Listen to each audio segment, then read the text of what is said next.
Madala sa concern dareng consumers kareng bangko o kaya naman kareng mamayad kuryente, danom, internet at cable ing agamit a CR o comfort room. Kaya tikik syudad ning San Fernando, aprobado ne ing Ordinance number 2026-030 as sinulong ng Councilor Tino Dizon ang mag-utos kareng hanggang public at commercial establishments na mag-install, mag-maintain at miyampang libreng access king comfort room at hand washing facilities. Lalam ning ordinansa, kailangan lang magsadyang CR o hand washing facilities reng establishmento kalupad dareng bangko, convenience stores, supermarkets at aliwa pang opisina dareng utility providers kalupad dareng electricity, water, internet, cable at telecom companies nung nuka rin regular na impila dareng kliyente.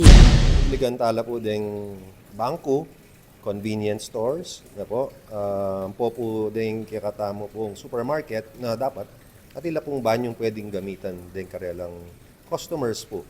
Na po. They are required to provide accessible PWD, pang PWD lamo rin po dapat, friendly, din pong kikatamo pong banks, supermarkets, and convenience stores na malinis la pong banyo para kare customers do.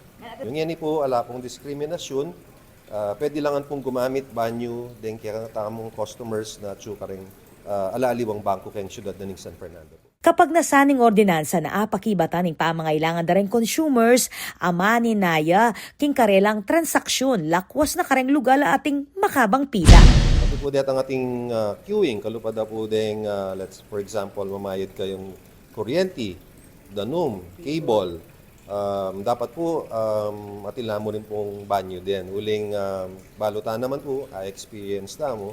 Habang maninayo kayo kitang nomiruyo, kayo bisang milampasan, tiisan nyo na mo po itang magbanyo kayo. Uling alang maka-provide banyo karetang establishments areta. Ati naman exemption ng amanwang ordinansa kabilang naketi ring mga lating establishmento at ring opisinang atupan kareng building na atinang designated common comfort room. Ito naman po may ka-exemption po kaya natsu po kayong building official tamo mag-apply la po for exemption.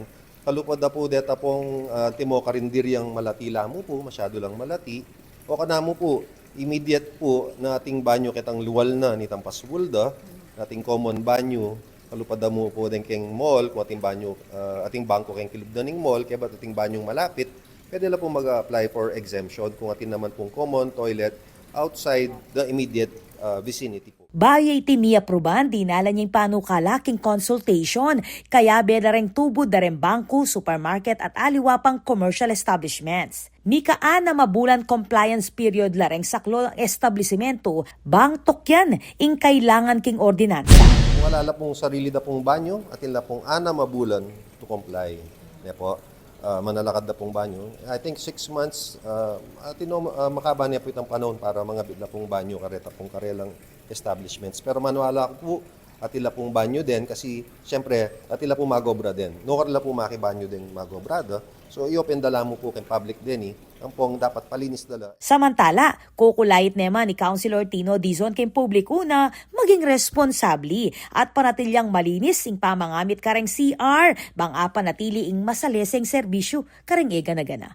Ako po, Patricia Mamangon para King News Force Pampanga Balitang Totoo, King Balen Susuyo.